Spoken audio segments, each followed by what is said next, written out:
Estamos, como sabéis, estos domingos por la tarde viendo la expansión de la fe cristiana por el Imperio Romano y hemos llegado a esa parte del libro de los Hechos de los Apóstoles donde se nos habla de cómo el Evangelio tuvo un fruto excepcional en la ciudad de Tesalónica y estamos considerando ese pasaje de Lucas también a la luz ventajosa que nos ofrece el hecho de que el apóstol Pablo escribiera dos epístolas a esa misma iglesia de los tesalonicenses, epístolas en las que podemos conocer también el pensamiento del mismo apóstol Pablo y que Dios en su providencia ha inspirado y ha incluido en lo que llamamos la Biblia, su propia palabra.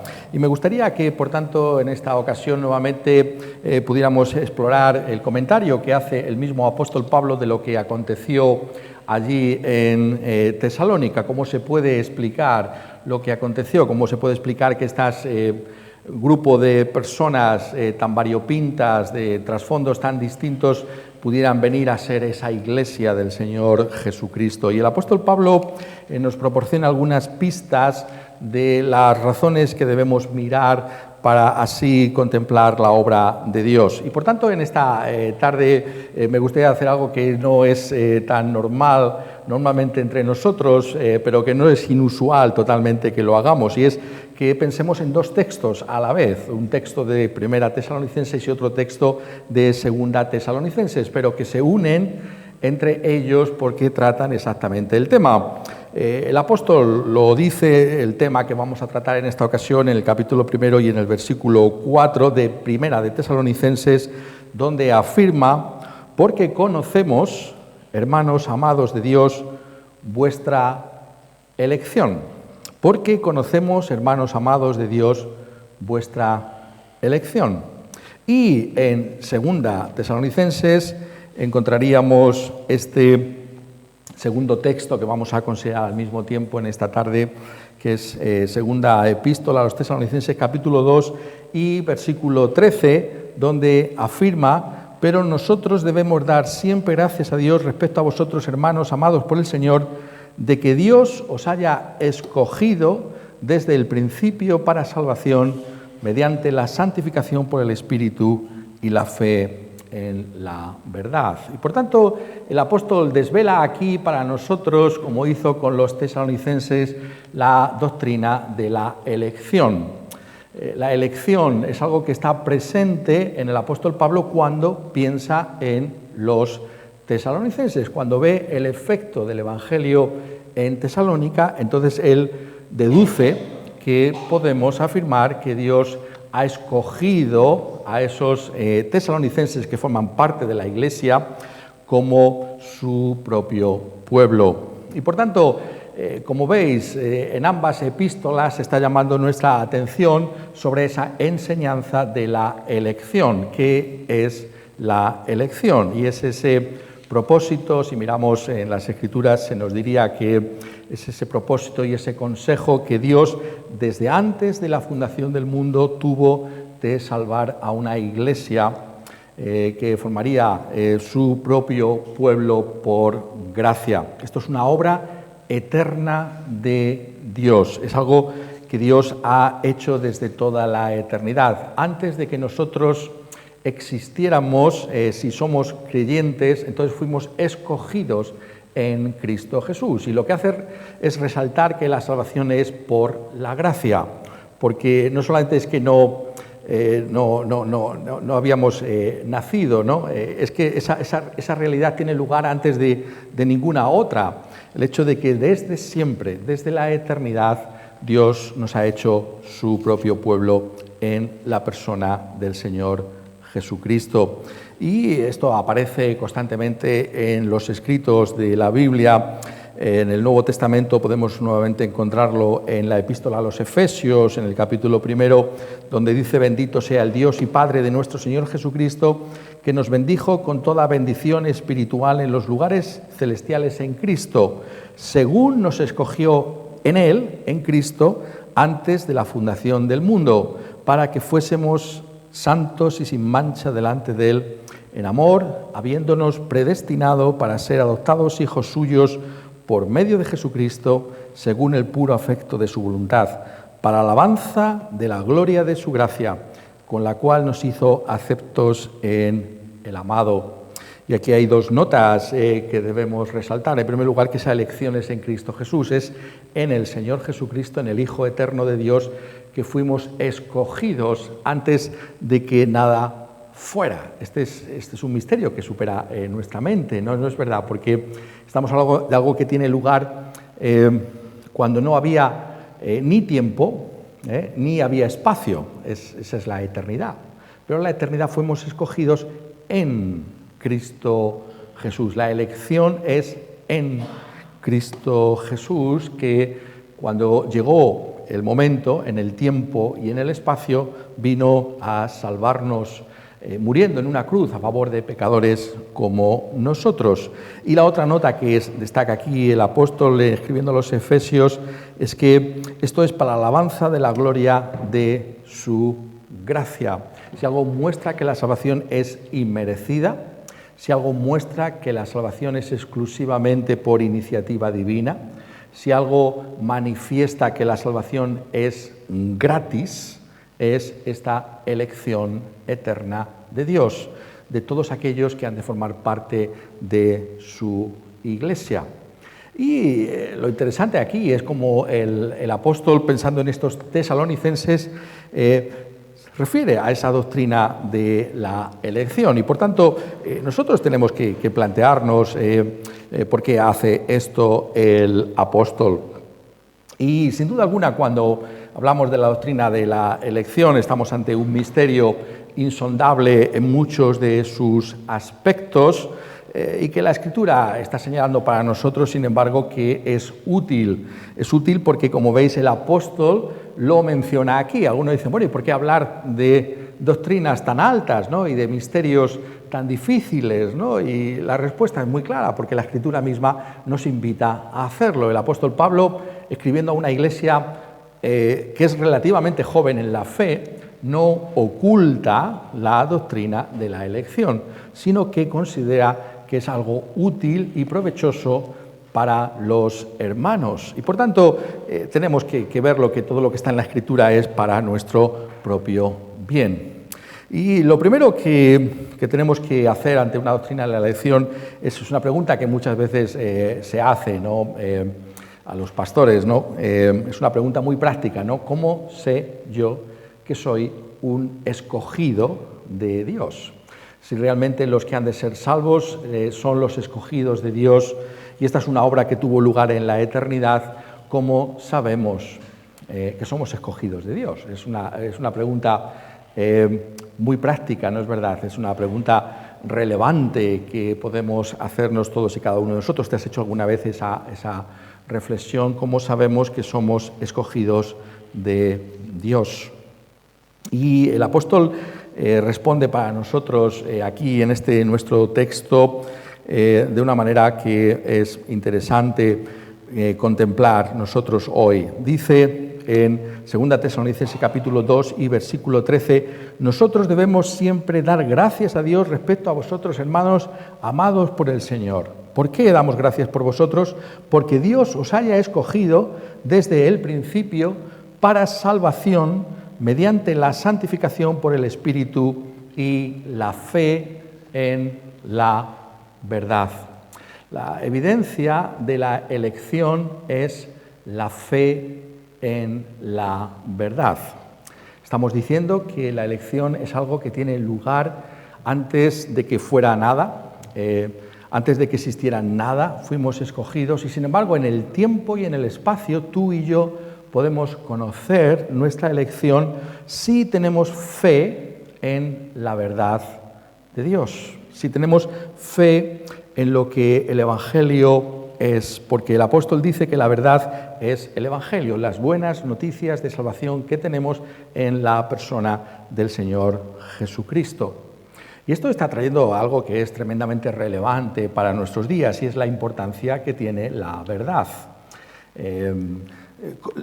Pablo, intentemos entrar porque esto es lo que se nos invita a hacer como creyentes, ¿no? Entrar en la mente del apóstol Pablo.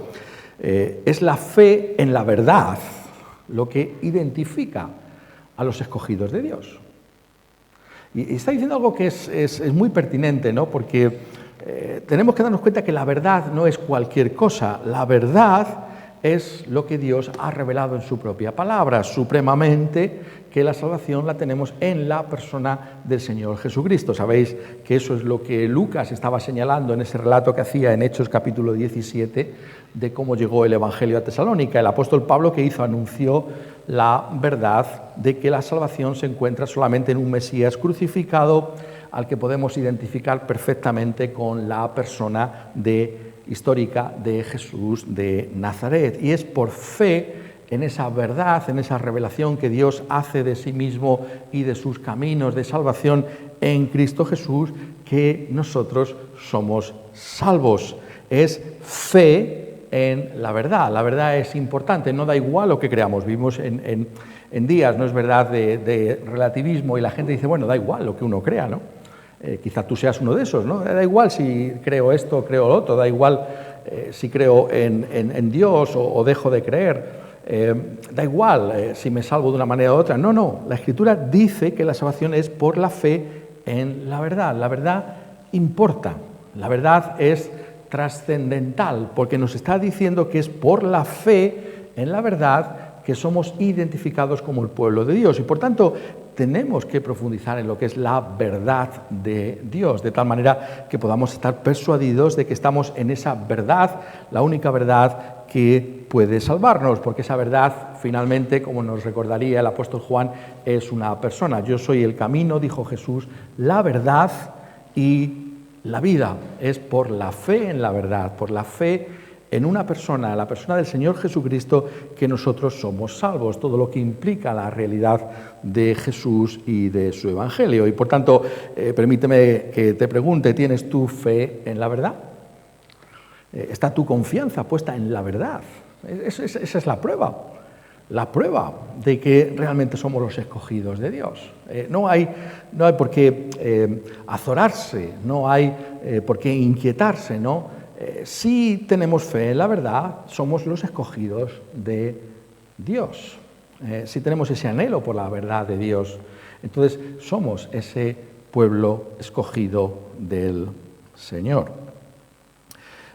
Pero esto tiene que ver con esa realidad que aquí se nos está diciendo de que hemos recibido esa palabra. El apóstol Pablo, en el contexto de Primera Tesalonicenses, en el capítulo 1, dice: conocemos, hermanos amados de Dios, vuestra elección.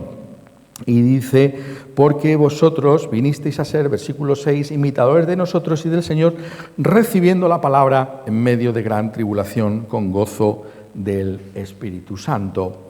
Es decir, el amor en la verdad se evidencia a su vez por la recepción de la palabra de Dios, porque damos la bienvenida a la palabra de Dios a nuestras vidas, porque en nuestras vidas se encuentra la Escritura un hogar que la alberga, que la cuida, que la valora.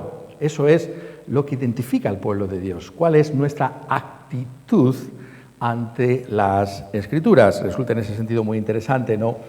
Como esa marca de la elección fue muy destacada por nuestros reformadores, así Casio de Reina, si tenéis ocasión de leer su confesión de fe de 1560, que fue redactada en Londres, en el exilio, como sabéis, huyendo de la Inquisición, juntamente con un grupo de españoles que allí se congregaron en Londres. Allí él escribe una confesión de fe para identificar a la Iglesia española, y todavía podéis leer, está en internet, se puede leer fácilmente, y entre las notas que dice Casio de Reina, que identifica al pueblo de Dios, es precisamente lo que estamos diciendo, es ese amor, ese ardor por la Escritura, por la palabra de Dios. Realmente nos consume, ¿no? El aprecio y el deseo por la palabra de Dios. Hay algo de esto en nosotros, porque esa es la realidad de la elección, es recibir esta palabra, es hacer nuestra esta palabra. Es decir, la palabra de Dios no es para nosotros cualquier cosa, lo es todo, es lo que nos da vida, es lo que da sentido a nuestra existencia, es realmente todo lo que pudiéramos desear lo encontramos en la Escritura, en la palabra de Dios. Una palabra, por tanto, que nos está indicando, como dice en Hechos 17, que esa salvación se encuentra en la palabra encarnada, que es nuestro Señor Jesucristo. Y, por tanto, la elección tiene que verse siempre en el Señor Jesucristo. Mira tu elección en Cristo.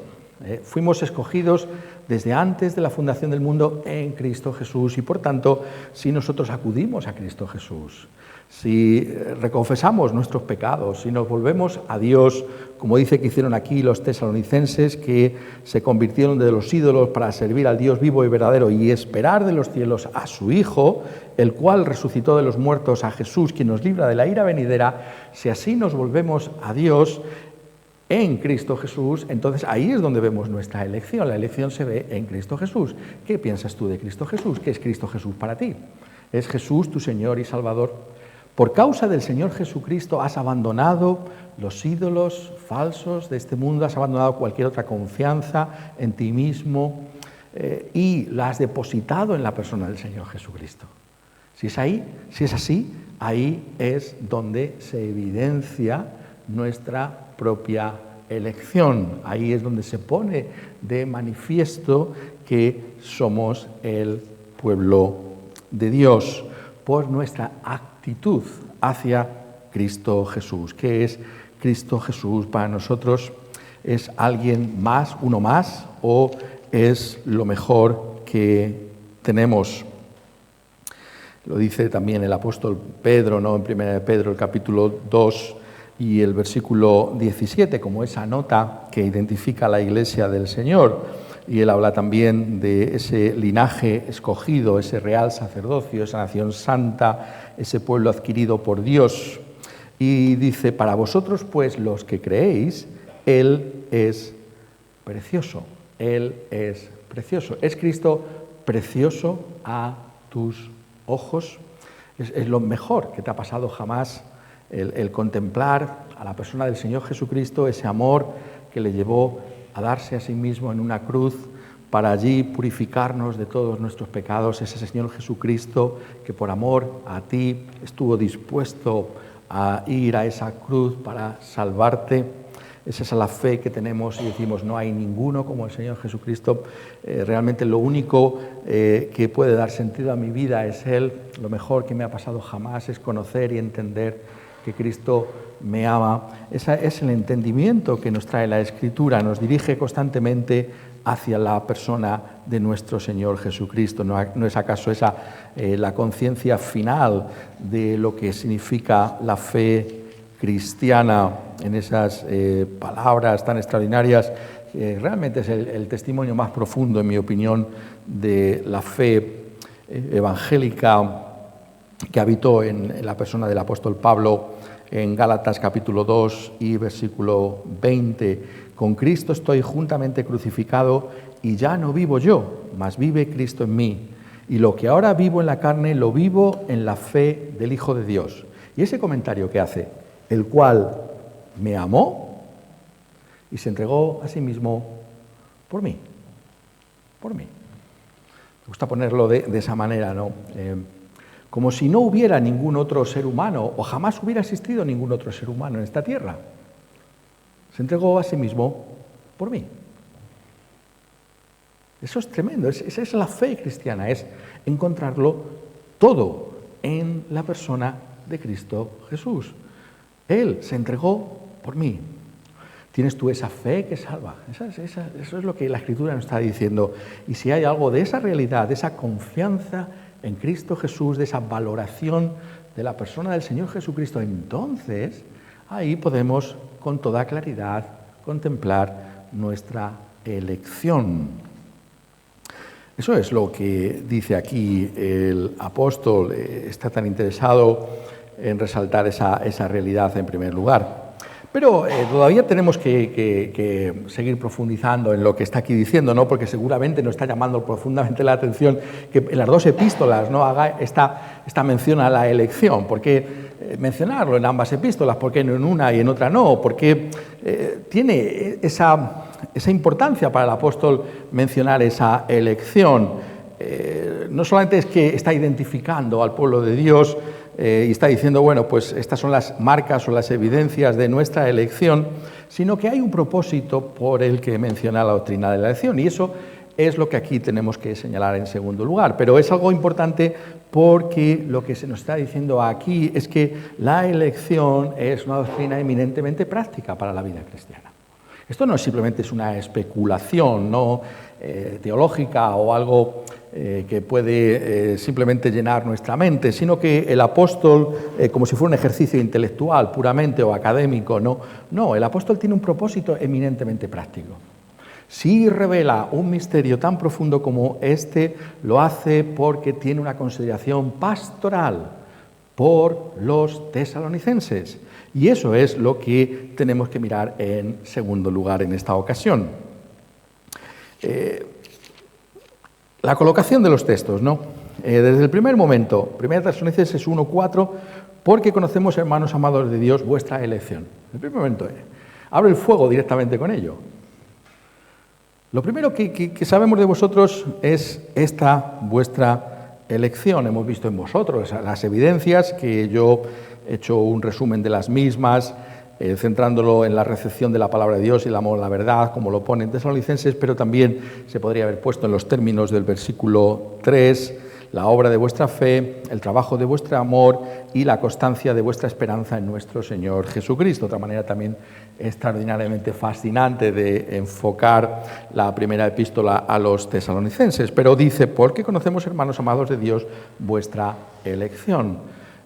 ¿Y cuál es el contexto de esas palabras? Bueno, lo que le llama el apóstol Pablo la atención y les recuerda a ellos es que vosotros, versículo 6, vinisteis a ser imitadores de nosotros y del Señor, recibiendo la palabra en medio de gran tribulación con gozo del Espíritu Santo. Lo que caracteriza a esa iglesia de los tesalonicenses es que la fe no apareció en una especie de vacío o en una situación plácida y tranquila en la que ellos estaban allí viviendo en Tesalónica sin ningún tipo de problema, que tuvo lugar antes de que llegara el apóstol Pablo y que continuó después de que llegara el apóstol. No, lo que leemos en Hechos es que hubo una gran turbación, ¿no? Hubo una gran tribulación, una tremenda persecución contra la iglesia. Los que no creían levantaron a una turba, se nos dice en el libro de los Hechos de los Apóstoles, que incluso asaltaron una casa de alguien que había recibido a estos misioneros y llevaron a estas gentes, algunos hermanos, ante las autoridades de la ciudad, gritando, estos son los que trastornan el mundo entero y que mira por dónde han venido también acá. Hay un alboroto que tiene lugar y el apóstol se refiere a ello aquí en esta primera epístola a los tesalonicenses, pero la actitud de los tesalonicenses, de la iglesia cristiana, en medio de esa dificultad, es algo que el apóstol vuelve a señalar en su epístola y dice incluso que ha sido un testimonio para otras iglesias que se han formado, porque es sorprendente lo que ha pasado aquí, ¿no? Por eso está escribiendo esa paciencia, esa perseverancia en medio de la tribulación y de la dificultad. Y en 2 Tesalonicenses, el otro texto que estamos considerando simultáneamente en esta tarde, dice, pero nosotros debemos dar gracias siempre a Dios respecto a vosotros. Y nos llama la atención ese pero. ¿Qué es lo que está diciendo aquí? ¿Por qué dice ese pero? Está diciendo que nuevamente se está refiriendo a esas dificultades, ¿no? Realmente habéis experimentado, 2 Tesalonicenses 1:4, persecuciones y tribulaciones de todo tipo de parte de vuestros propios, si los podemos llamar así, compatriotas o conciudadanos de Tesalónica. Realmente habéis experimentado una enorme dificultad al creer y al manteneros firmes en el Señor Jesucristo. Y dice, pero nosotros debemos dar siempre gracias a Dios respecto a vosotros. ¿Qué es lo que está tratando de comunicarnos? Está diciéndonos, por tanto, cuando Él dice después de ese pero, que somos escogidos, amados de Dios, identificados por la fe en la verdad, por la realidad de que la doctrina de la elección es un consuelo y un antídoto esencial para afrontar la dificultad. Por eso lo revela. Por eso llama la atención. Sí, estáis experimentando todo tipo de tempestades, pero sabéis una cosa, vuestro barco no va a naufragar, porque sois escogidos de Dios. Y por tanto, como dice en otro pasaje, nada ni nadie os podrá separar del amor de Dios, que es en Cristo Jesús, Señor nuestro. Por tanto, vemos que la elección tiene un propósito pastoral extraordinario. Es, como dice aquí, versículo 17, confortar vuestros corazones, traer consuelo y ánimo en medio de la persecución.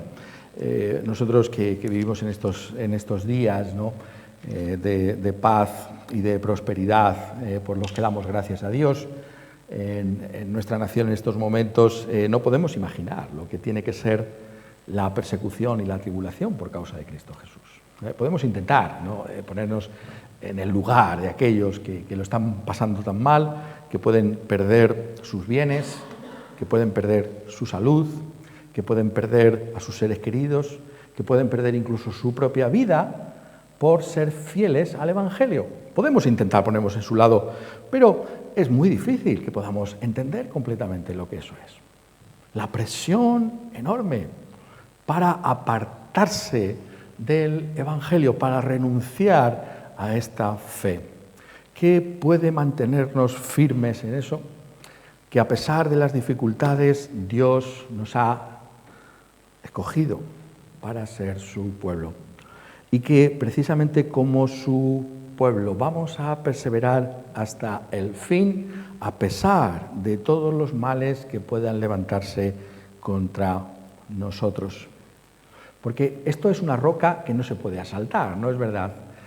Porque pueden ir contra nosotros, ¿no? Pero todo lo que tiene lugar es en el tiempo y en el espacio, pero si hemos sido escogidos antes del tiempo y del espacio, si la gracia se nos dio en Cristo Jesús antes de que nada fuera, entonces esa gracia va a ser invencible. Va a permanecer para siempre, cumpliendo el propósito de Dios. Y por tanto puede venir lo que tenga que venir en mi vida. Podrán venir todo tipo de tribulaciones y dificultades, y la persecución, está diciéndonos el texto de hoy, es lo peor que nos puede pasar. Aún así, podemos estar firmes en el Evangelio. Como dice el apóstol aquí en el versículo 15, podemos retener esta doctrina que hemos aprendido por palabra o por carta nuestra y permanecer firmes en esa verdad. Y por tanto, tiene un consuelo enorme que tenemos que ver, que es el propósito pastoral central que tiene esa revelación de la doctrina de la elección. Esto es tan interesante, ¿no?, como decimos últimamente, ¿no?, verlo desde el punto de vista de la historia, ¿no?, en esto que somos, no somos los cristianos estos del primer siglo, sino cristianos del siglo XXI, y tenemos esa perspectiva tan extraordinaria de mirar atrás y ver cómo estas cosas se han visto y se han usado, ¿no? Y nuevamente permitirme que lo ilustre por medio de nuestra propia historia, la historia de España, ¿no?, cuando aquí nuestros hermanos estaban siendo perseguidos vilmente, cruelmente por la Inquisición. Hubo otro hermano que había podido huir y había podido llegar a salvo hasta Ginebra, en Suiza, que es Juan Pérez de Pineda, ¿no?, un montillano que llegó a ser lugarteniente, mano derecha de Juan Calvino, y él tuvo realmente a bien escribir un libro para consolar a los hermanos que estaban siendo perseguidos en España, no en Sevilla, en Valladolid quizás, pero en Sevilla, por causa de la Inquisición. Y ese libro, algunos de vosotros, yo sé que lo habéis mirado y habéis leído, la Epístola Consolatoria de Juan Pérez de Pineda. Es un libro precioso, es una joya de la Reforma española, la Epístola Consolatoria. ¿Y qué es lo que hace ahí en ese libro Juan Pérez de Pineda? Pues llama la atención desde el momento en que comienza sobre esa elección que tenemos en Cristo Jesús. ¿Cómo podemos afrontar a la Inquisición? ¿Cómo podemos afrontar los terrores que se pueden venir encima por causa de la Inquisición, pues tenemos que recordar que somos los escogidos de Dios. Tenemos que recordar que somos el pueblo de Dios, que nada ni nadie va a poder apartarnos del Señor Jesucristo. Ese es el consuelo que recibieron nuestros hermanos en la fe aquí en España hace algunos siglos, y es el mismo consuelo que se nos invita también a recibir a nosotros en nuestros días, en nuestras dificultades, que no son persecuciones tan terribles como estas, pero en nuestros problemas y en nuestra dificultad que pueda venirnos, recordemos que somos los escogidos de Dios. ¡Qué roca!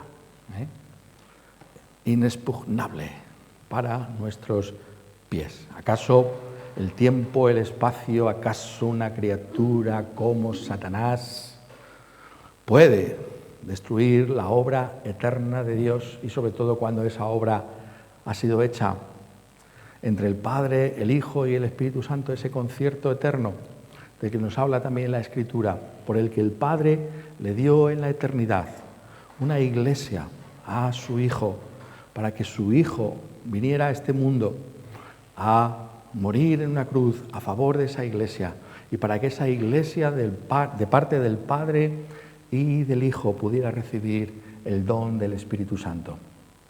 Esa es la gloria de esta fe. Y algo así puede ser deshecho por el problema que podamos tener aquí en el tiempo y en el espacio. Eso es imposible.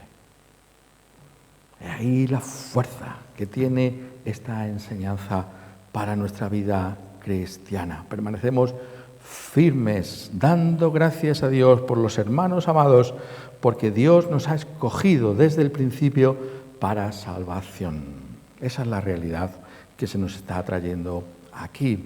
Tienes tú ese consuelo y esa confianza para afrontar la vida en tus pruebas duras y difíciles que tienes que atravesar.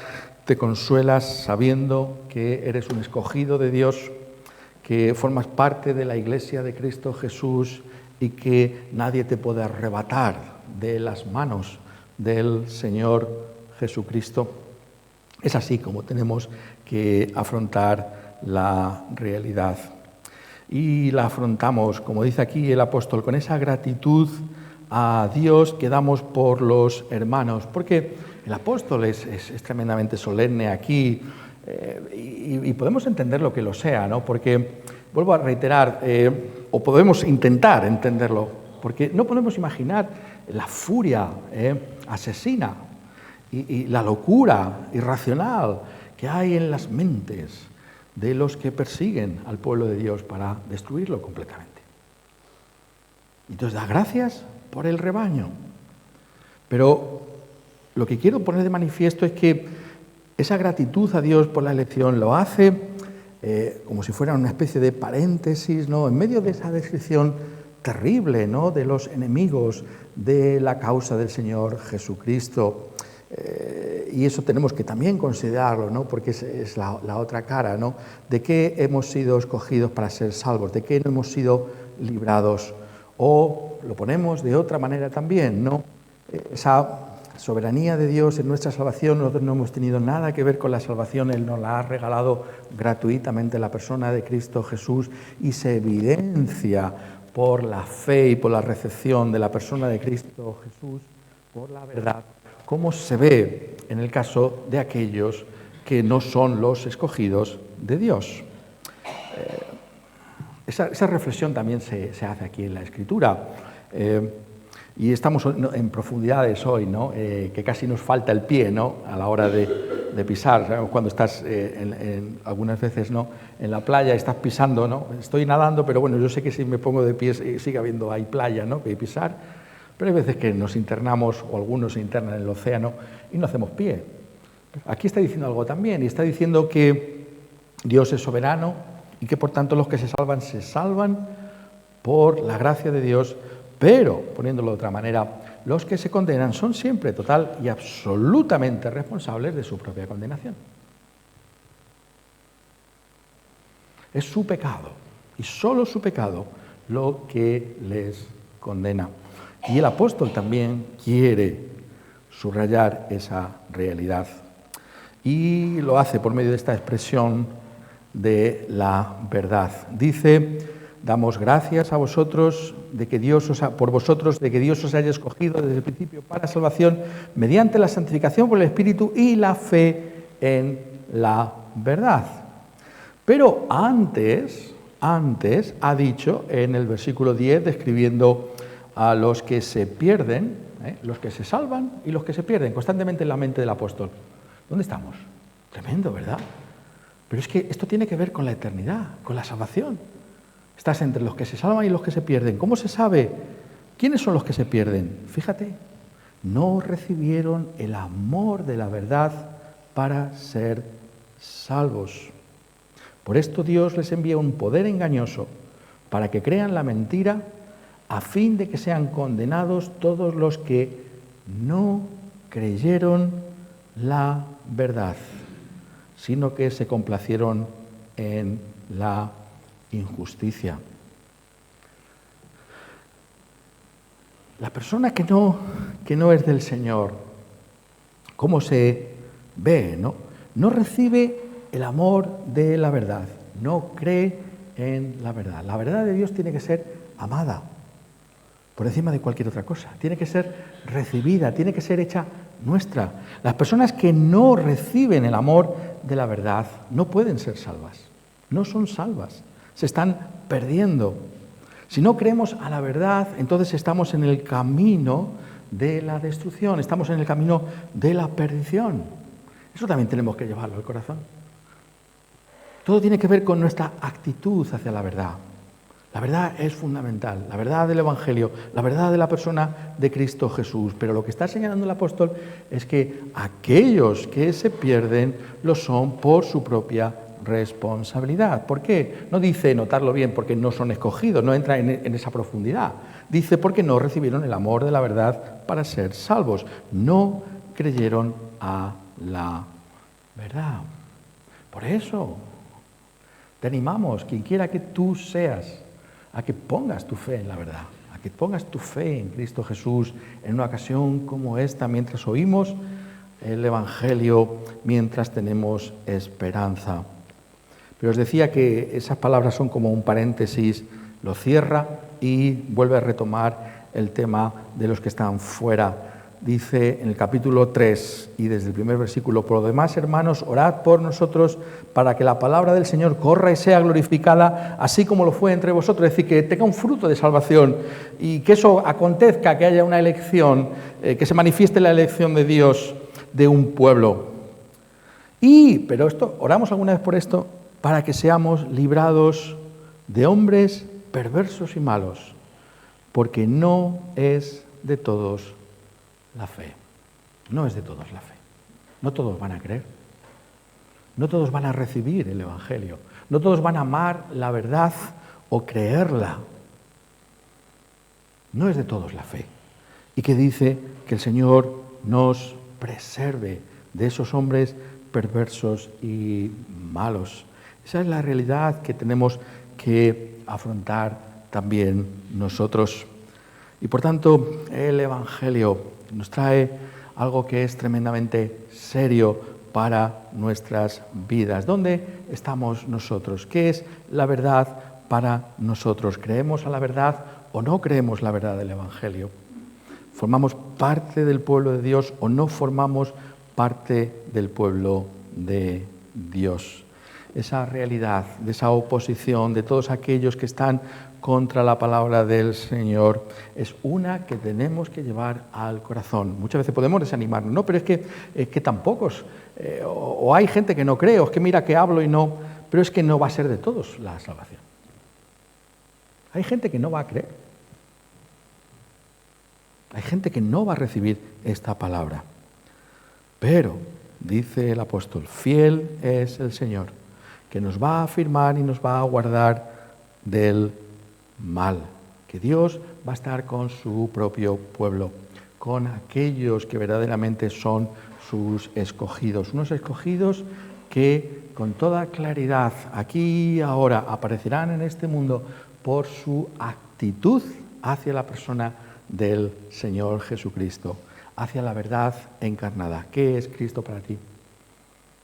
que es Cristo Jesús para ti. Has acudido a Él como la única verdad, como el único que te puede reconciliar para con Dios y has puesto tu fe en Él. Entonces formas parte de esa iglesia escogida de Dios. Y venga lo que venga, cualesquiera que sean las dificultades que tengamos que arrostrar en esta vida, no podrán apartarnos de nuestro Señor Jesucristo. ¿Por qué? Porque la obra de Dios es una obra que permanece para siempre. Cree ahora y sé salvo. Cree ahora y manifiesta así esa tu elección desde toda la eternidad. Que tengamos esa confianza en la enseñanza de la palabra de Dios que ha sido revelada para nuestro ánimo y fortaleza en los tiempos de tribulación y de dificultad que tenemos que atravesar en esta tierra, para que Cristo sea glorificado en nosotros, en toda nuestra manera de vivir. Que así sea. Cada uno. Amén.